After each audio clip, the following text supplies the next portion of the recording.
I just kind of did what we were used to, and that's because that's all I had time for. Whereas when you have a team, you can also, delegate specific tasks to specific people and organize a time in your week or your month just to do research or just to look at what other people are doing, or train yourself to upskill, and you can bring those skills to your role.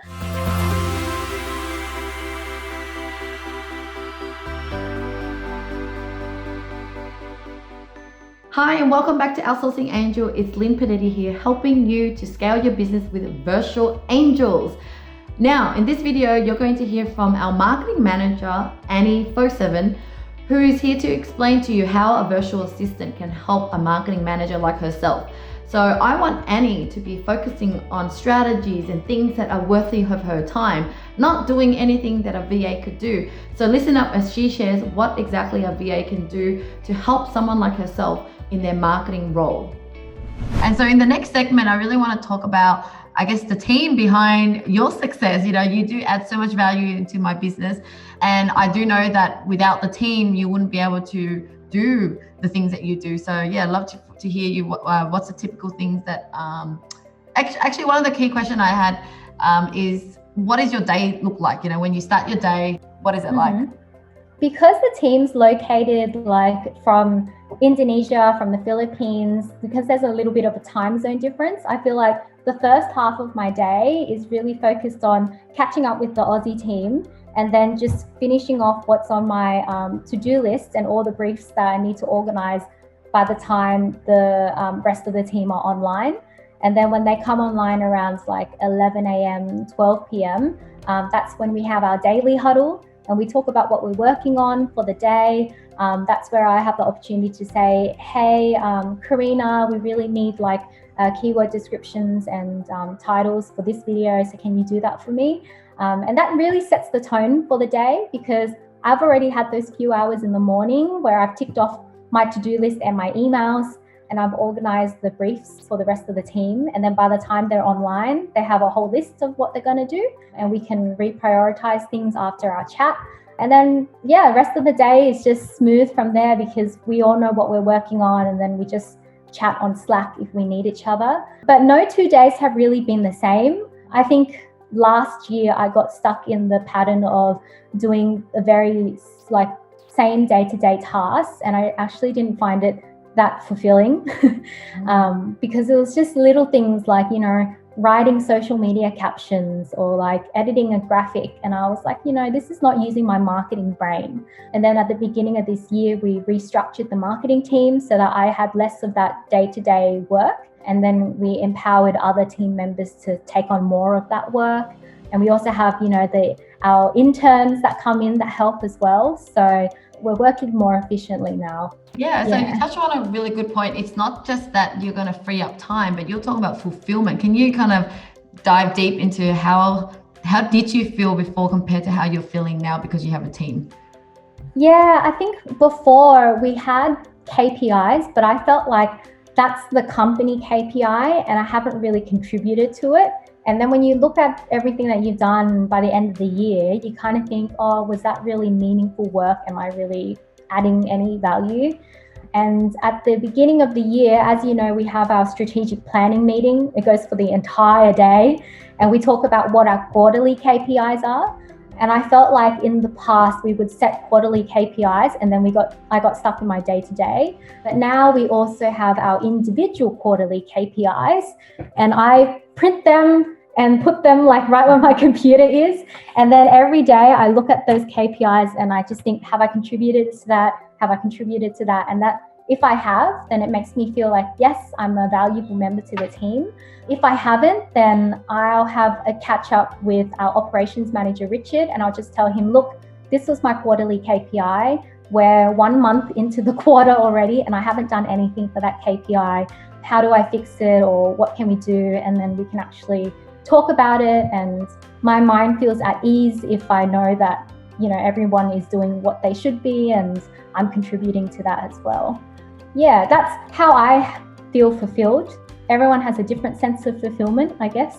So you feel like because you have more time to focus on tasks that actually contribute to the KPI, that you feel like you deserve to be here. Like, I am actually a valuable employee. But when you are stuck in doing the everyday tasks like scheduling posts and editing graphics when a VA could have done that. So what was the mindset that caught you into that bottleneck? Yeah, I think it's because I think to myself, oh, it's just quicker if I do it. And I think if I had to brief someone to do this like a quick edit of a graphic for me, I'd have to teach them how to log into Canva, how to upload this, and how to use our color palette. And I just thought it was too time consuming. I'll just do it because it takes me a few minutes. And then you get stuck in like every few minutes, you're doing another few minutes of that task. And then now you know that we have all these tutorial videos. We use Loom to record all of our tutorials. And then I also record videos of when I do like, these are the best practices for Instagram Reels. And then when a new person comes along, I just pass them that video. I don't need to reteach them everything. I just needed to take the time in the beginning to record a video and explain everything from scratch. And then I could pass that on to whoever helps us. And then I don't need to just say, oh, I'll just do it because it's fast. Yeah. So what was that turning point that made you go, okay, I can't do this anymore? Like, first you were thinking it's faster, I'll just do it. What made you go, okay, this has to stop now? We actually had like a very heated meeting at the end of last year because our operations manager, Richard, he was in all of our marketing meetings. And then he said, Annie, you look very burnt out and your to-do list never ends. Like, you always have 20 things on your list and everyone else seems like they're quite, happy and cruising along. Like, what's happening with you? So he called me out. Because you're such a giving person that you're also thinking, well, I'm good at it and I'm fast at it. I might as well do these things and don't even bother my team. But forgetting that by you robbing away their tasks and training them, they're not growing and sitting there doing less work. Yeah, and when he said that, Sita, like the other team, like marketing team member, she said, Richard, we always ask if she needs help, but she says, don't worry, I'll just do it. So I actually, I fell into that pattern. And it was an outsider attending our marketing meetings that could see, hey, Annie is bottlenecking herself here and we need to call it out. Because I felt bad if I was so used to doing this task for someone and suddenly I'm like, no, actually, I want you to do it. And I felt bad about that. But I realize now that you're actually empowering your team to contribute more and you're working together. So yeah, we're in a good pattern now, I think. But we had that discussion at the end of last year and things got like very emotional. I was like, I don't know how it got this way. So what would you say your key roles are? Like, I know for me, I go to you because you're so creative and you can kind of think strategically how, let's say I wanted to rebrand our YouTube. And I know that without your input in the strategy or the branding guide, the editors just kind of guess, even though we give them a few, brand ideas, they still didn't know how to do it for the YouTube version though. So this is when I was like, Annie, I need your help. And this is when you come up with that brand. And then from then on, they just pretty much follow that for the YouTube and they did an amazing work. And so it's just so powerful that you do that kind of work for me. Anything else that you could think of that a key to your role that others can't do at this point in time and, you contribute a lot of value in that? Yeah, I mean, I think the branding side of it and making sure that the brand is consistent was actually like more of a new thing, right? Because before I started working at Outsourcing Angel, it was like different graphic designers would design different things and then, social media would look different from the website and etc. And then once I started working with you, that's when we slowly started changing everything so they matched. And then we had a brand guide. And that's something that I just really enjoyed because I worked for businesses when I worked in corporate. I worked for businesses that were suddenly, bought out by private investors and they wanted a total makeover. And that was like my favorite thing to do. So I love doing a brand strategy. I love like all the things that I just showed you, like coming up with a strategy, turning it into a campaign, and I can track the progress and then show you a report and see whether or not it worked. Social media as well. I love coming up with social media ideas and trying new things. So like you wanted to do Instagram Reels and we've been giving that a try and I'm interested in that, but also we do so much already that it is hard to keep up without a team. So now I kind of empower our marketing assistant, Karina, to do more of the social media stuff. And Sita, she helps the sales manager now. So she gives feedback to the marketing team, and we know how to make things work for sales. Yeah, I don't know if I answered your question. Yeah, you did. And back then when you were working in larger organizations, corporates as well, and I know you probably didn't have your own VA assistant right there working. So what was life like then? And I guess what was the downside to just you being the marketing person for that company and didn't have a team behind you? What did life look like then? Yeah, so there were some businesses where I had a team to help me, but the businesses when it was just me, I feel like I was very burnt out and I was just stuck doing the same ideas. I didn't have time to do research to see what our competitors are doing or to see any trends. I just kind of did what we were used to, and that's because that's all I had time for. Whereas when you have a team, you can also, delegate specific tasks to specific people and organize a time in your week or your month just to do research or just to look at what other people are doing, or train yourself to upskill, and you can bring those skills to your role. So that was the key missing ingredient that I couldn't have when it was just me trying to do it all, because you don't have time to improve yourself. You just have time to get it up and running. Yeah. And knowing what you know now about VAs being such cost effective, and there's so many, I guess you can really grow and scale. What would have done for companies that you've worked with that did have local team and more team members that you were working with? What's the difference between just local teams and no VAs and a local team with VAs? Yeah, I just can't believe now that I'm in the VA world that those businesses weren't using VAs. Like, that blew my mind. So one of the businesses that I used to work for is 𝗪𝗓𝗧. 𝗪𝗓𝗧, the flip-flops, big company, big international company. And every business decision had to be approved by head office in Brazil.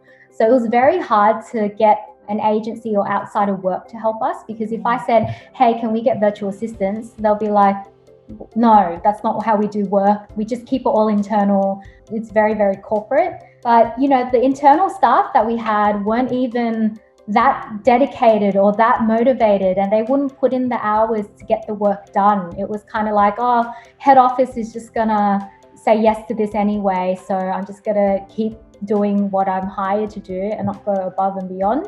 Whereas I think if we hired VAs to look after those day-to-day things, then the internal staff will have more time to improve themselves and do more meaningful work. And also make more sales. They could have done things so much faster, but everyone was just stuck in the same routine, doing the same thing. I remember I used to spend every time we had our end of month report, it was an entire 2 weeks of getting numbers and putting them into a document only for the head office to say, I want you to do this and that. So we weren't even using our brains. We're just grabbing numbers and putting in a report and waiting for the head office to approve or tell us what to do next. So it just wasn't that fulfilling. Yeah. And what do you think causes, I guess, a lot of churn from, people quitting their job? Because I know with yourself, it's not just about the money anymore. You're looking for fulfillment. What was it like working? Is it because you're just caught in doing that mundane task that eventually kind of sucks the life out of you? I think that was probably one part of it. But the other part for me was that because I'm that yes person, I'll just do it myself. I was unfortunately, in businesses that kind of took advantage of that and would just give me more and more work. And I didn't have a work-life balance. I would be the first person in and the last person out. And it just didn't make me feel happy every day waking up to go to that work, because I knew I was going to be stressed. So work-life balance was one thing. I guess the other thing was, I wanted to feel like I was working for a company that cared about people. And sometimes I just felt like a number and I wasn't contributing to a bigger purpose. So after I left 𝗪𝗓𝗧, I was feeling very burnt out and I wanted to work for a more fulfilling company. And then I ended up working for a charity. So I worked for guide dogs, and they raise money to help people that are vision impaired and give them guide dogs. So I thought that was fulfilling for me. But unfortunately, a lot of the people who reach that stage in their life when they say, I want to work for a charity and look for a charity to work for, a lot of them are like, I don't know, 70 years old. So I was working in a team of very like slow-paced people who were very passionate about their job, but I didn't feel like I was working at a pace that excited me. Yeah. So I loved that workplace, but yeah, the average age was a lot older and everything was very slow.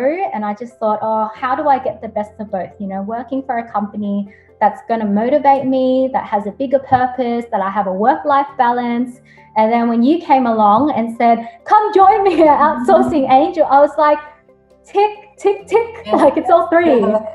So I got lucky, but I don't think a lot of people get that lucky. I don't think a lot of people will find the job that ticks all their boxes. So yeah, I'm grateful for that. So what will be the last takeaway you have for if someone's thinking about hiring VAs for their marketing manager? You know, a lot of businesses have a marketing assistant and they think that's it. You know, I have a girl that does my marketing and thinks that that's it. I guess what would be your advice to them? I guess if you're a company that cares about how you're spending your budget, I mean, look at how much you're paying your marketing assistant versus their task and be like, is that task worth that amount of money, or could that task be given to a virtual assistant? And my marketing assistant is the one that is coming up with new initiatives and the one that's going to help me launch this big campaign so you can do bigger things.